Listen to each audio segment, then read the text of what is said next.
当地群众啊也传得沸沸扬扬，各种各样的谣言满天飞。有人说了，说这群人呢不是为了钱，而是为了杀足888个人过瘾。也有的群众说了，听说有个村啊，全村人都被他们杀了。还有的群众说了，你们听说了吗？这伙啊不是人，是鬼怪，杀人以后啊又吃人又喝血的。其实啊，这跟我们现在拿起手机打开网络看到的各种网络谣言是一样的道理啊。这个系列的案件迟迟破获不了，遇害的人数呢也是直线上升，终于震动了中央。在当年10月21号，新华社国内动态清样编发了陕西分社提供的一条题为陕西关中地区连发入室杀人大案，引起群众严重恐慌的消息。时任中共中央政治局委员、中央政法委书记罗干，时任公安部部长贾春旺，时任公安部副部长白景富作出批示，要求及早破案。河南和陕西两地的警方更感觉压力和责任重大，忧心忡忡。可至此为止，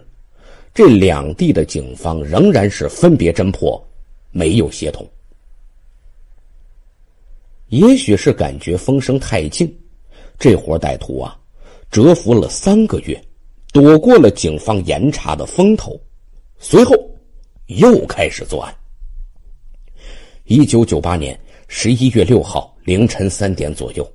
山西省富平县柳曲镇柳曲村29岁的村民孙卫南家开的路边小卖部被罪犯呢挖洞入室，一家3口被杀。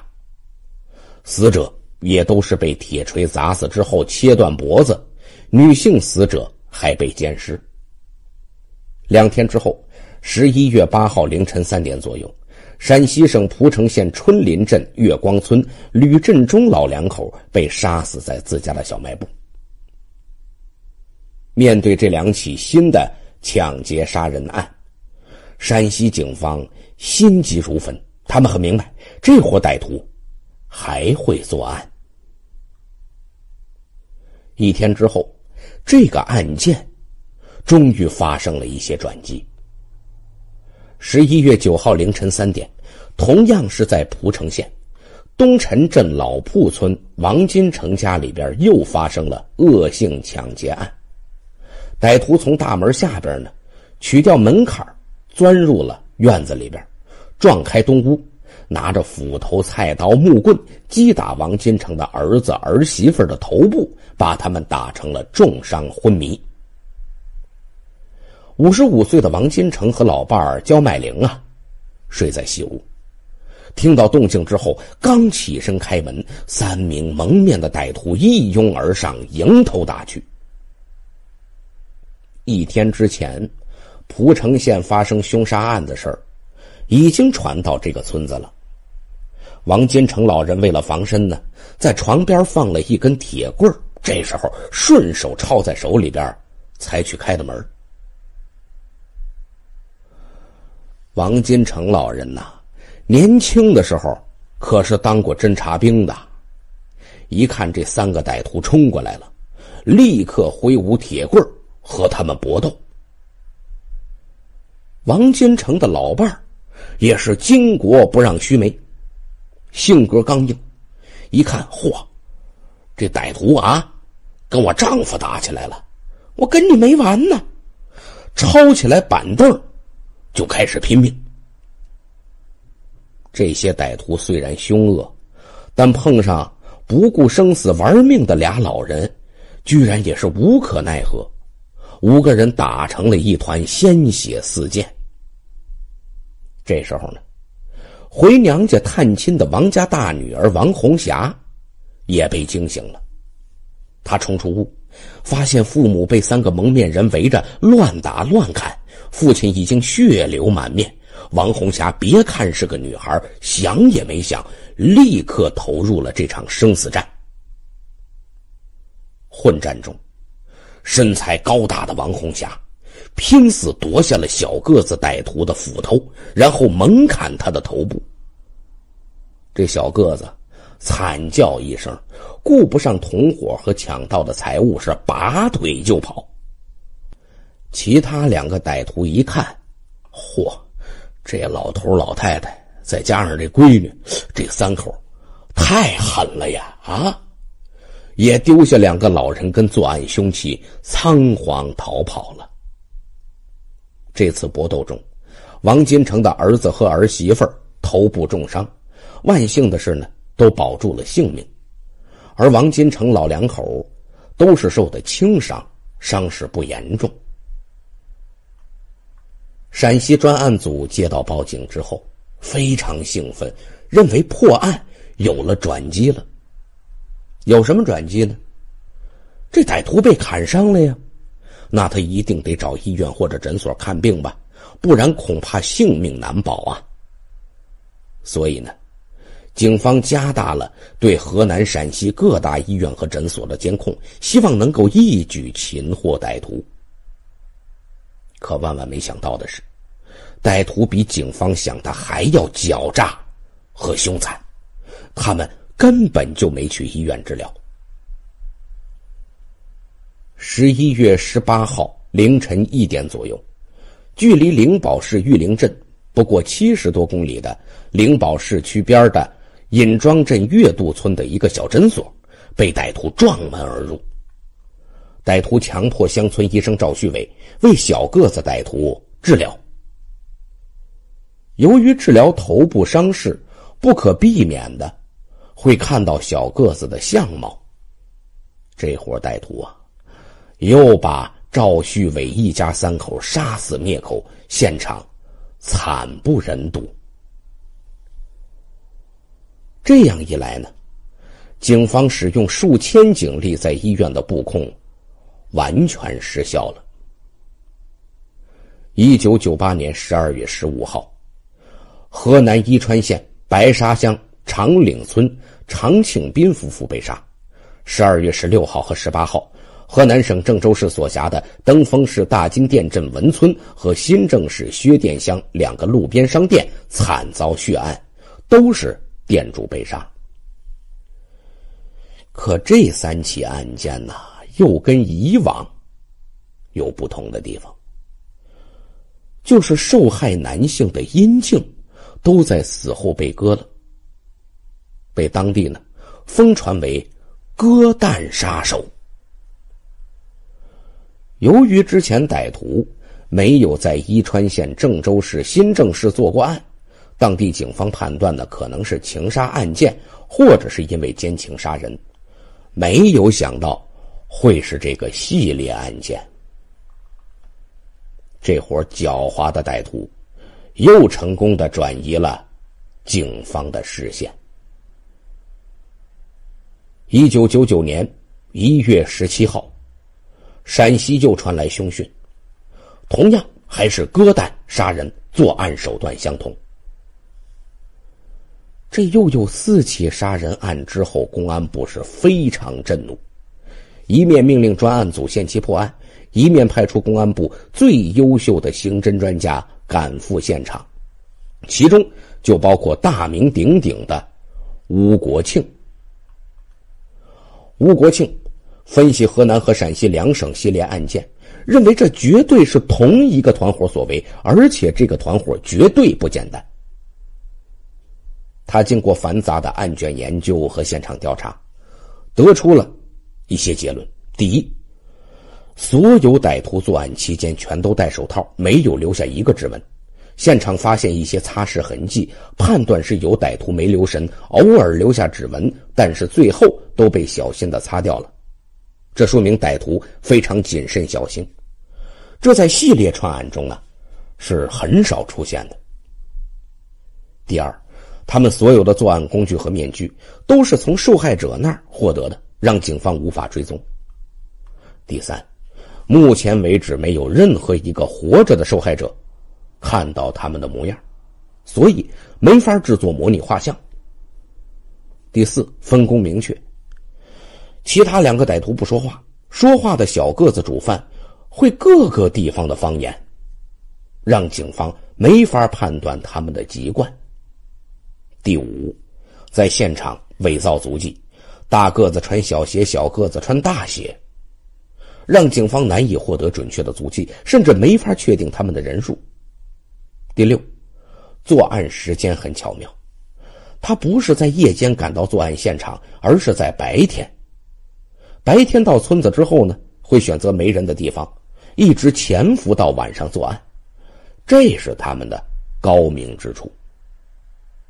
因为在警方拉网巡逻时期，如果几个人半夜行走，很容易被发现，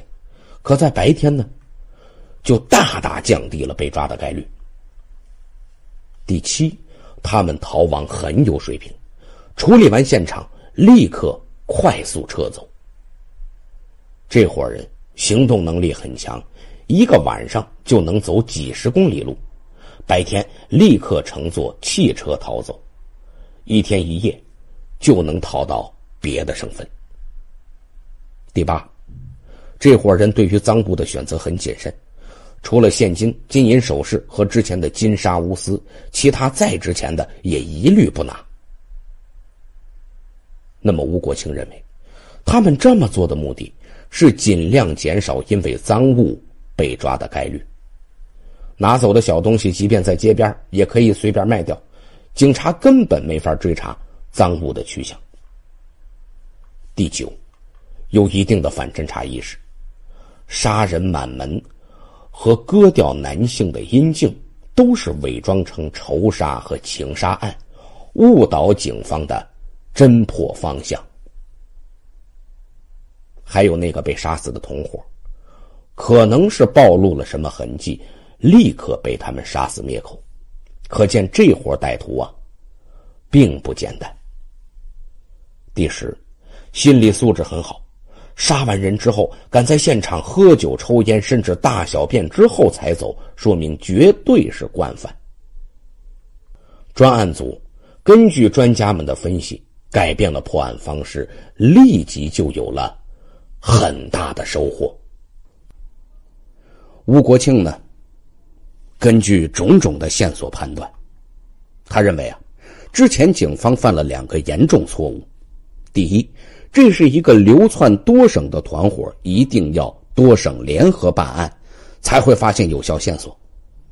第二，这群歹徒有丰富的作案经验和反侦查经验，可以断定1998年2月19号的所谓第1案绝对不是他们第一次作案，应该往前继续排查，肯定会找到重大的线索。另外呢，吴国庆认为小个子案犯1.58米，这也是一条重要线索，不能忽视。而且吴国庆他们还给出了歹徒们的大体样子，通过他们能够长期在肮脏的房屋小棚子那儿躲避，并且直接在屋子里面大小便之后还能睡觉，可以证明他们大多数是流浪者，或者是一些对于生活要求不高，对于肮脏恶劣环境能够适应的人。现场呢，曾经流失过一些档次很低的金丝猴香烟，说明歹徒平时抽的就是这种香烟，侧面证明他们的生活水平不高。在最初的案件里面呢，他们没有侵犯女性受害者，后来的案子呢，女性受害者死后基本上都是被奸尸，而不是活着的时候被强奸。这就说明这几个歹徒应该是社会底层，平时呢很压抑，而且有很强的自卑心理，他们不敢公开强奸女性，只敢强奸尸体。还有非常重要的一点是什么呢？这个团伙在春季和冬季连续作案，甚至隔天就作案一起，但是在夏季和秋季呢，他们居然会停止作案2到3个月。那么吴国庆认为，这伙歹徒很可能不是民工，不是流浪汉，而是在家务农的农民。因为夏秋2季正是农民农忙的时期，歹徒之所以蛰伏呢，是因为在家里边做农活。由于案件很多都是在河南省的灵宝市玉林镇和陕西省的潼关县，所以歹徒应该是在这儿长期生活，甚至目前还在这里暂住。之前有过打洞、捞金沙、偷钨丝的经历，可以判断他们很可能在金矿打过工。于是大致的画像就出来了。务农，经验丰富，曾经长期在玉林镇和潼关县生活，可能在金矿工作过。主犯身高1.58米，另外2个同伙，一个个子比较高大，一个是中等身材。再配合他们之前做过案子肯定也会留下的线索，吴国庆判断目前离抓住歹徒已经不远了。河南和陕西警方这时候联合起来，建立了联合专案组，由此2省的所有案件呢都可以一起处理，这线索也就多了。随后2地警方都开始深挖之前的案件，很快重大线索就出现了。在1998年3月8号，河南省灵宝市第1起杀人案发生之前不到1个月，陕西省潼关县有过类似的抢劫杀人案件。在当年的2月14号，潼关县同玉镇小口村郭振怀家遭遇4名歹徒武力抢劫。男主人郭振怀呢不愿屈服，奋力和歹徒搏斗，最终被铁锤砸倒，又被刺了几刀，当场死亡。发现这个案件以后，专案组立刻找到郭振怀老婆调查，同时查看案发现场留下的凶器和蒙面面具，基本可以肯定是同一伙歹徒所为。之前由于认定河南灵宝的38案件是第1起案件，2月14号的案件呢只是作为孤立的抢劫杀人案，没有并案处理。现在清查之前的案件之中才找出这个案件。吴国庆认为这个2月14号的案子非常有价值，因为歹徒作案和后面有明显的不同。这起案件歹徒虽然是蒙面抢劫，但并不是一上来就杀人，只是打算把这夫妻俩制服。期间双方搏斗，大个子的歹徒甚至被郭振怀打掉了1颗门牙，但他们还是没杀人。最后见郭振怀难以制服，小个子的主犯才对他下了毒手，把他杀死。吴国庆认为这很可能是这个团伙的第1次杀人，之前都是单纯抢劫。那么现在最需要做的事情是立即清查之前只有抢劫却没有杀人的系列案件，尤其是在玉林镇和潼关县发生的案件。事实证明吴国庆的判断完全正确，瞬间案情又有了重大突破。1997年8月21号凌晨3点，灵宝市玉林镇董社村村民聂小建家里边遭到了5名蒙面歹徒的抢劫，作案方式呢和后面的系列案相似。歹徒一进屋就打倒了聂小建，对他大腿捅了几刀。小个子歹徒临走的时候，有一个人问：“刀在哪儿呢？”另一个人随口回答说：“给张建了。”小个子歹徒听见之后，